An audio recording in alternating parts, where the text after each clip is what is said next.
3년마다 이제 비과세 풍차 돌리기를 하는 거죠. 예. 그런데 계좌를 해지한 이후에 일반 계좌가 돼버리면 일반 계좌에서 세금을 내야 되는 끔찍한 상황이 생겨버립니다. 안녕하세요. 돈 파는 가게 대표사원 김강주입니다. 재테크를 조금 잘한다 싶으면 반드시 활용하는 계좌가 있습니다. 바로 IS 계좌인데요. ISA 계좌가 처음 나왔을 때는 생각보다 인기가 많이 없었죠. 지금은 처음 나왔을 때보다 여러 기능들이 추가되면서 반드시 사용할 수밖에 없는 통장이 되었다고 합니다.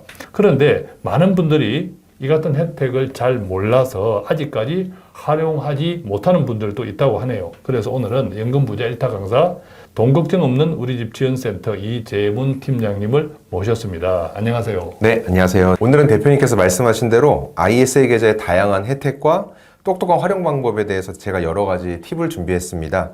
이 내용을 듣고 나면 당장 내가 ISA 계좌에 불입할 돈이 없는데 라는 생각이 들었다 하더라도 일단 빨리 계좌부터 만들어야 되겠구나 이 생각을 하게 되실 것 같습니다. 예, 저도 궁금합니다. 자, ISA 계좌 저도 내용은 대략 알고 있지만 오늘 전체적으로 정리를 해 주신다고 하니까 저도 집중해서 잘 들어보겠습니다.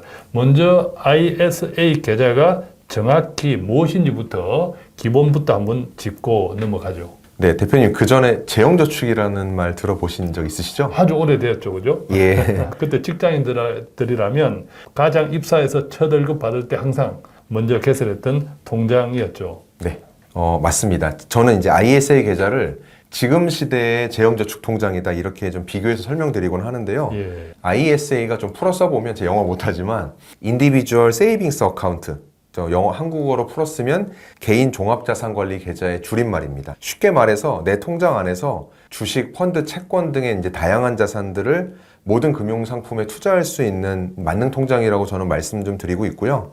이 통장이 가장 기본이 되면서 중요한 건 바로 세금 혜택인데 계좌 안에 수익에 대해서 일정한 금액까지는 세금을 내지 않아도 된다는 겁니다. 자, 그럼 세금을 내지 않아도 되는 기본적인 조건이 있을 것이고 구체적으로 세금 혜택은 어떤지도 한번 정리 부탁합니다. 네, 먼저 비과세 혜택이 주어지려면 계좌를 만들어서 3년 동안 유지를 하셔야 되고요. 정해진 만기는 없습니다. 정해진 만기가 없다는 것은 최소 3년 이상만 유지하면 된다 이 뜻이죠? 네, 그렇습니다. 그래서 만기를 자유롭게 설정이 가능하다는 의미이고요. 그리고 1년간 최대 2천만 원까지 납입하고 최대 1억 원까지 불입이 가능합니다.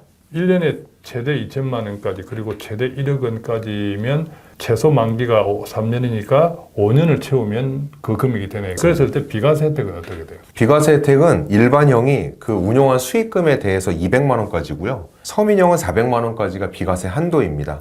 그리고 이것을 초과해서 수익이 발생했을 경우에는 9.9%로 분리과세가 됩니다. 예를 한번 들어보면 계좌를 3년 동안 의무기간을 유지를 했고요. 투자한 금액이 총 2천만 원인데 이 금액이 2,500만 원으로 500의 수익이 났다라고 가정을 해보면 일반형 기준으로는 200만 원 비과세, 300만 원은 9.9%로 분리과세가 됩니다.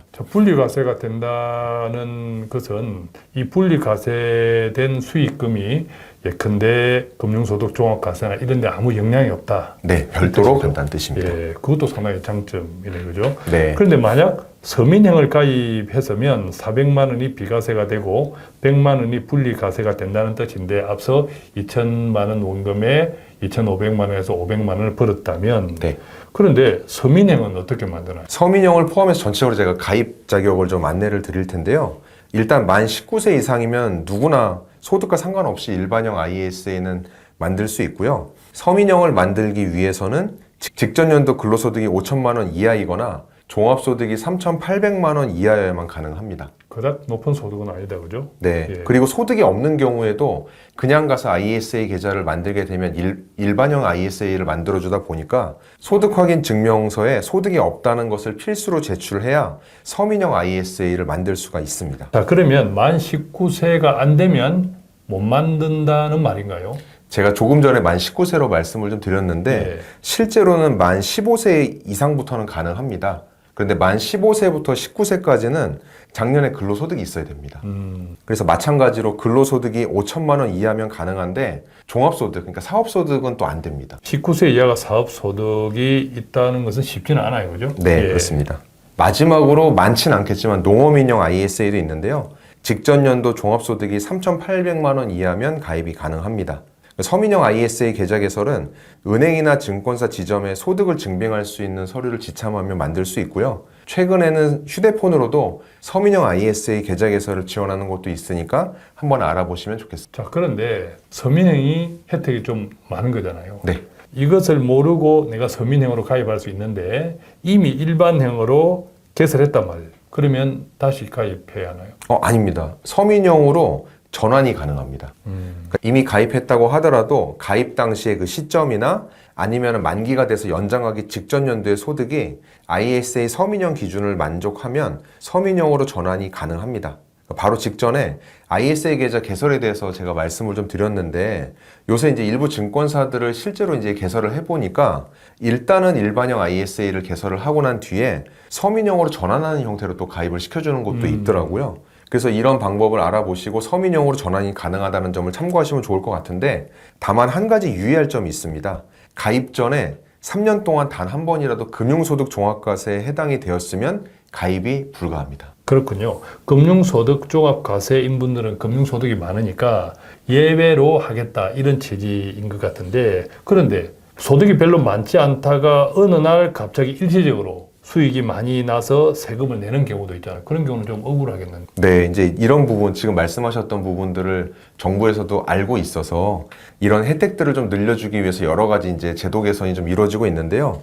지금 말씀드렸던 이제 비과세 한도를 조금 더 늘리거나 가입 자격을 완화하거나 아니면 금융소득 종합과세 대상이었던 분들도 가입하게 하는 것들이 열심히 논의되고는 있는데 아직까지 확정된 건 없어서 조만간 더 좋아진 상품이 나오기를 기대하고 있습니다. 그렇군요. 그런데 대부분 금융상품을 만들 때도 그렇지만 특히 ISA 계좌처럼 혜택들이 많으면 조건들도 많잖아요.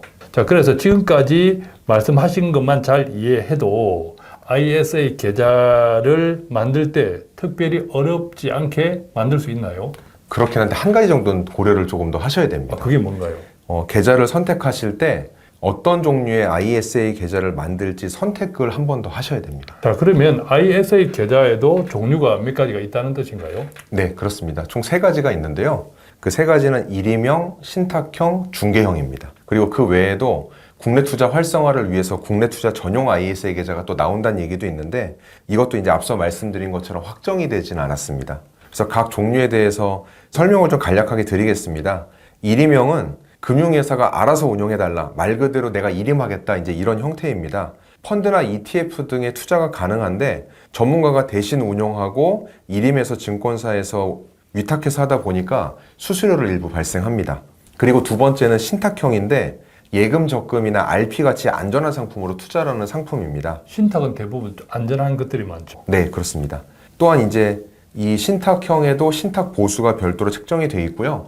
마지막 3번째가 이제 중개형인데요. 내가 직접 계좌를 운영하고 우리가 아는 대부분의 상품들을 이 투자가 가능한 계좌이고요. 보통 우리가 ISA 계좌라고 할 때는 이 대부분 중개형을 의미합니다. 예. 어쨌든 선택할 게 많네요. 3가지 중에서 우리는 대부분 또 금융상품에서 선택 장애들이 일반적으로 좀 있지 않습니까? 자, 그렇다면 대부분 사람들이 ISA를 중개형으로 개설한다. 이 말씀인데 그런데 앞서 ISA도 의무 가입 기간이 3년이라고 했잖아요. 그런데 3년이 되기 전에 돈이 필요하면 그때는 또 어떻게? 네, 그런 경우가 있습니다.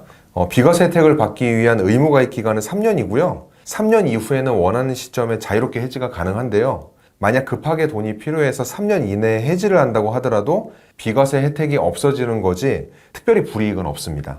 지금 대표님께서 또 이제 질문해 주신 대로 중도에 돈이 필요하면 의무 가입 기간이 경과하기 전까지는 납입 원금을 초과하지 않는 범위 내에서는 자유롭게 적립된 금액을 인출할 수가 있습니다. 예를 들어서 1,000만 원을 넣었는데 500만 원이 필요하다라고 하면 해지하는 것이 아니라 이 500만 원만 빼시면 됩니다. 자, 그러면 1,000만 원에서 500만 원을 빼면 남아있는 500만 원은 500만 원이 3년을 경과하면 그 500만 원이 만약에 수익을 냈다면 네. 그것은 일정 범위 내에서 비과세 혜택을 받을 수 있겠네요. 그죠? 네, 비과세액은 그대로 유지가 되고요.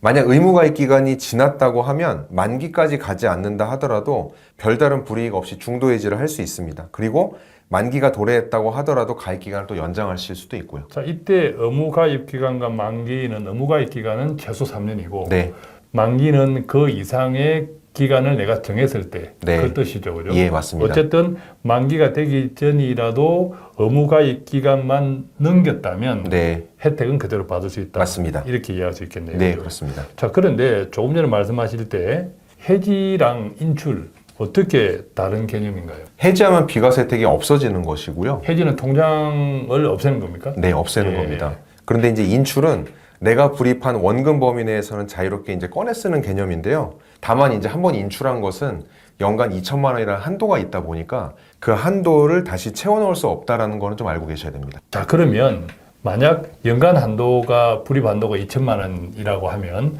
내가 2천만 원을 넣었는데 만약 2천만 원 가운데서 1천만 원이 필요해. 그럼 1천만 원을 뺐었어. 3년이 네. 되기 전에. 네. 뺐었다면 얼핏 생각할 때 내가 2천만 원 연간 한도 2천만 원 넣어서 1천만 원 뺐었으니까 1년 기준으로 따진다면 내가 1천만 원 더 넣을 수 있네라고 생각하는데 그게 아니라는 말이죠. 안 된다는 겁니다. 예. 네. 자, 그런데 ISA에 가입하신 분들 중에 또 많은 분들이 만기가 되었을 때 이것을 해지하고 재가입을 하는 것이 나을지, 만기도 연장이 된다고 하더라고요. 네. 이것을 연장을 하는 것이 나은지 그런 고민도 하시더라고요. 그 부분을 제가 깔끔하게 정리해 드리겠습니다.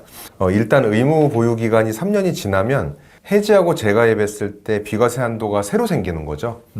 그러다 보니까 3년 동안 이자나 배당 소득으로 비과세 한도를 충분히 활용할 정도가 됐다라고 하면 빨리 해지하고 재가입을 하는 게 유리할 수 있습니다. 3년마다 이제 비과세 풍차 돌리기를 하는 거죠. 예. 그런데 만기 시점에 손실이 있거나 아니면 비과세 혜택을 좀 받지 못하는 상황이 됐다거나 아니면 개설할 때 서민형 ISA로 개설을 해서 내가 조금 더 길게 가져가는 게 좋겠다라고 했을 때는 만기 연장을 하시다가 적절한 타이밍에 해지하시는 것이 방법이 될 수 있겠습니다. 자, 그러니까 비과세 혜택은 최소 기간이 3년 이상인데 3년을 초과하면 그게 4년이 되었든 5년이 되었든 설령 10년이 되었더라도 그 비과세 한도액이 많아지는 건 아니다. 네, 그렇습니다. 자, 그렇기 때문에 3년이 딱 되었을 때 이익이 생겼다면 청산하는 것이 기본적으로는 좋다. 네, 그렇습니다. 그래서 그것을 풍차 돌리기다라고 네. 표현하기도 한다. 맞습니다. 이렇게 이해하면 되겠군요. 다만 해지 후 재가입을 하거나 아니면 연장할 때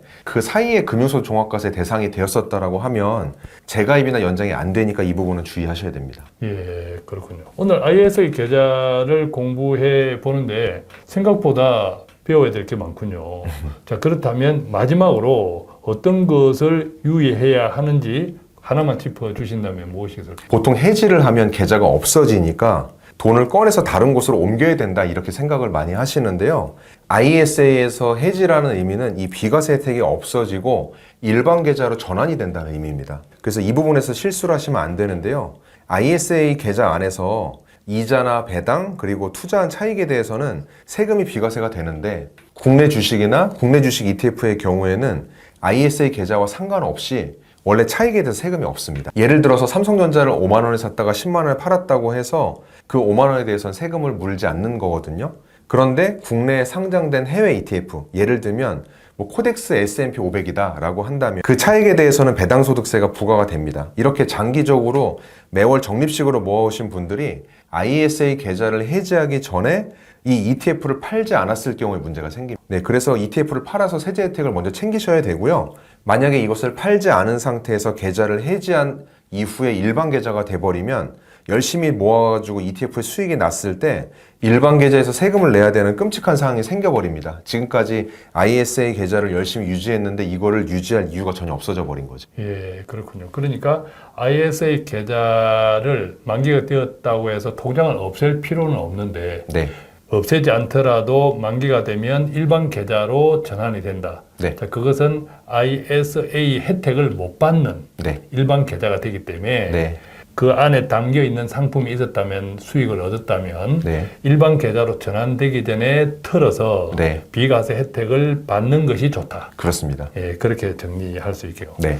오늘은 이렇게 ISA 계좌가 정말 유용하다라는 것을 알아봤는데요. 특히 비과세 혜택도 중요하지만 챙겨야 할 것들도 외로 많다라는 것을 알았습니다. 네, 그렇습니다. 근데 어차피 중간에 해지해도 불이익은 없다 보니까 믿져야 본전인 좀 착한 계좌인 것 같고요.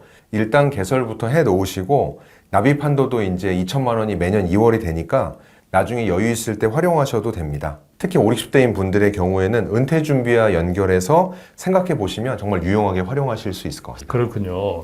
그러다 보니까 ISA 계좌를 활용해서 풍차를 돌려라. 자, 이런 표현들이 가끔씩 있는데 상당히 재미있습니다. 그죠? 네, 맞습니다. 이 ISA 계좌도 완벽하진 않은데요. 처음 나올 때는 관심을 못 받다가 지금은 그래도 점점 많이 활용을 하는 추세로 가고 있습니다. 앞으로도 계속 비과세 혜택이나 조건이 좋아진다고 하니까요. 많이 관심 가져보시기를 권해드리겠습니다. 예. 자, 오늘도 ISA 계좌 많이들 알고 계시지만 한 번 더 꼼꼼하게 점검해 보았습니다. 듣는 분들에게 조금이라도 도움이 되었으면 좋겠고요. 자, 지금까지 돈 걱정 없는 우리 집 지원센터 이재문 팀장님과 함께 했습니다. 저희는 여기서 마치겠습니다. 고맙습니다. 고맙습니다.